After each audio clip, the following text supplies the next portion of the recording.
guys, di sini aku akan jelasin tentang WFH yang terkait dengan manajemen operasi pada COVID-19.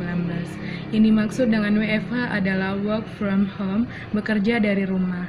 Artinya, karyawan atau PNS tidak perlu lagi datang ke kantor, bisa bekerja dari tempat tinggalnya. Dengan cara begitu, resiko penularan COVID-19 berkurang sehingga pandemi virus COVID-19 berakhir.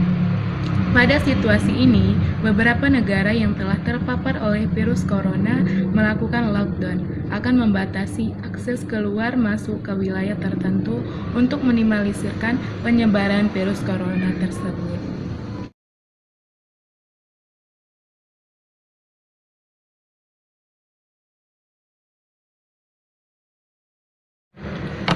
Dampak wabah virus corona COVID-19 tidak hanya merugikan sisi kesehatan.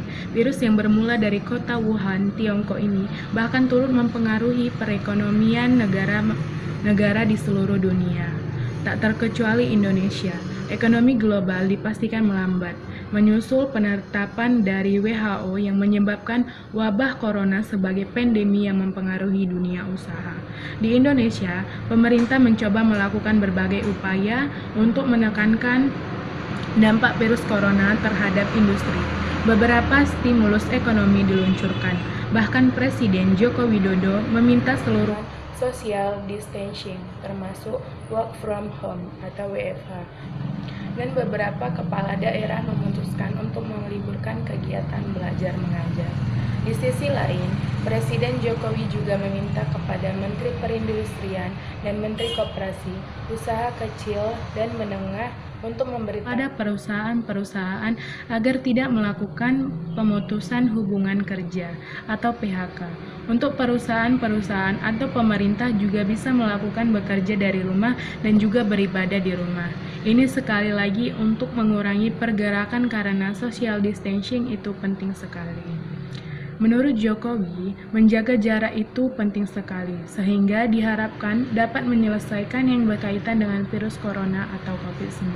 Itu, Jokowi menyampaikan bahwa yang paling penting saat ini adalah para menteri harus berani meng-help atau menahan anggaran-anggaran dari program-program yang ada sehingga dapat diarahkan sebesar-besarnya untuk menolong masyarakat, rakyat, buruh, petani, nelayan, pekerja, usaha mikro, dan usaha kecil.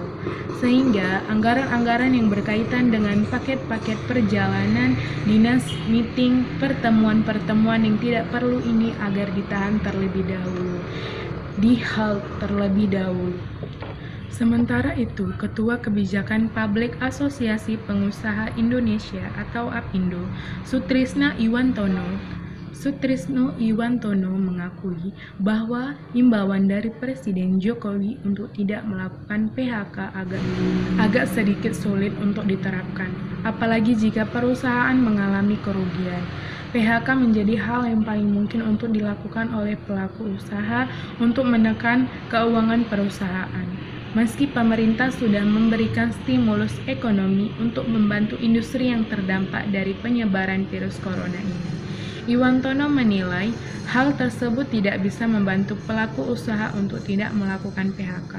Apalagi lanjutnya, dampak stimulus ekonomi tersebut tidak bisa dirasakan langsung oleh industri. Belum semuanya, stimulus ekonomi belum tentu efektif. Misal pembebasan PPh pasal 25. Kalau ternyata perusahaan rugi, dibebaskan bakal tidak ada gunanya. Karena memang rugi, termasuk pembebasan PPh pasal 21 itu tetap tidak masuk ke konsep pengusaha. Kita tidak akan menutup kemungkinan adanya PHK dan stimulus ekonomi itu buruh waktu transisi. Sejak wabah virus corona ini mulai mewabah, sektor pariwisata adalah industri pertama yang merasakan dampaknya. Berdasarkan perhitungan APindo, PHK dari sektor usaha perhotelan sudah terjadi 20-35%.